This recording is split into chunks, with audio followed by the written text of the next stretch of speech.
right, sis?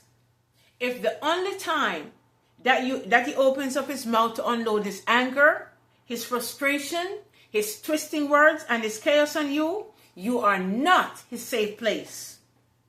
Now, let's get into the video and find out. You know what you are, sister? You are his emotional dumpster. He does not care. And sis, God never intended for you to be anyone's dumping ground. God never intended for somebody to emotionally put their trash on you. And he's dumping on you and dumping on you and dumping on you. When are you going to cut this off? Here is what 1 Corinthians chapter 15 and verse 33 says, right? Do not be deceived, sis. Bad company corrupts good character. So just think of it. You come in with good character, you marry a covert narcissist, and you are being influenced by him. You're under his covering.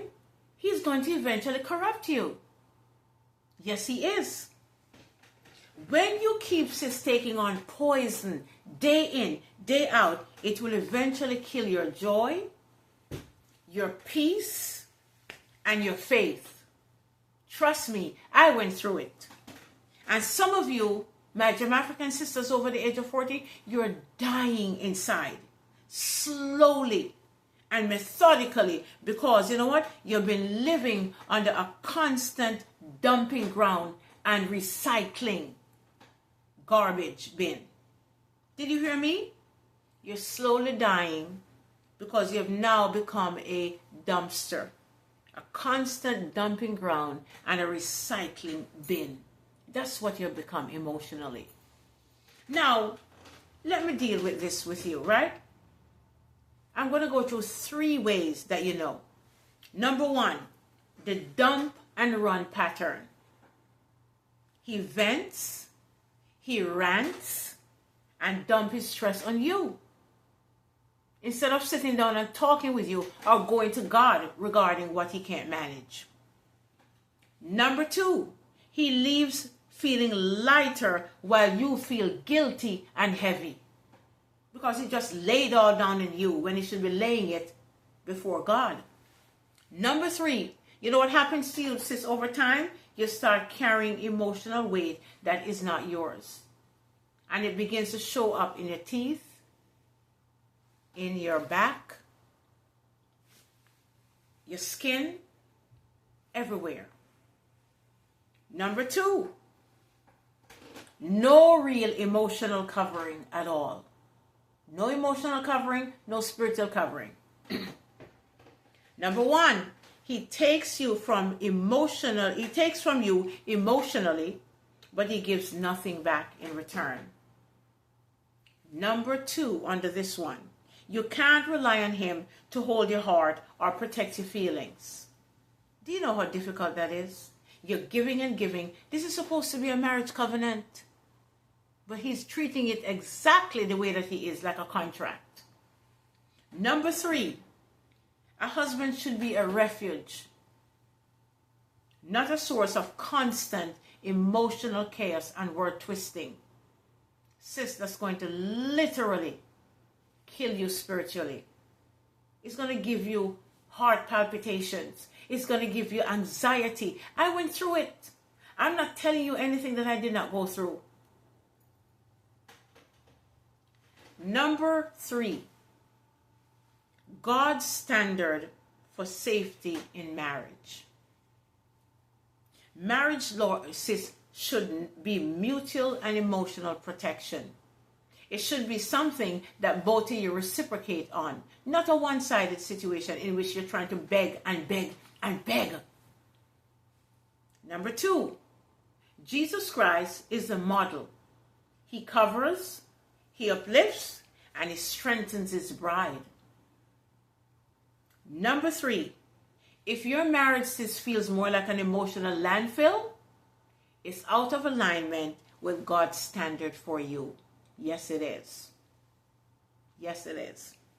Now, sis, I would like for you to go into the comments in the video, and I would like for you to tell me, are you in the dump and run pattern with him? Are you in the no real emotional covering stage with him? Are you beginning to discover that? Or are you in the unsafe space that God did not intend for you to be in this marriage? I would like for you to comment in the video. And by the way, don't forget, if any of this resonates with you, I would like for you to go ahead and press the subscribe button and share it with another sister over the age of 40 who is wasting their lives. Now, sis, here is your call to action. God never called you to be anyone's landfill. This message, if this message stirred you, go now to the JamAfrican Healing Vault and get the Spiritual Divorce and Soul Release Journal. It will help you to clear out some of your emotional garbage. It will help you to set healthy boundaries and step into the freedom that God intended for you to walk in. Now, I want to just share a personal story with you, right? When I met my husband, and after the love bombing stage and everything like that, we ended up getting married because my dad really liked him because he was a highly intellectual man. And you know, coming from the Caribbean, we were not really taught about how to look out for narcissistic abuse or narcissistic men. Not a lot of us knew it. Even in the African and Black American culture, we don't know, because guess what happened? I think coming from slavery, we were taught just to be silent to keep the family together, right? Because because the family was scattered during that time. So as I began, I was in the save it mode, constant saving and saving and saving. But I didn't realize, sis, that after my car accident and I hit my mouth, everything began to shift. My back shifted, my teeth shifted.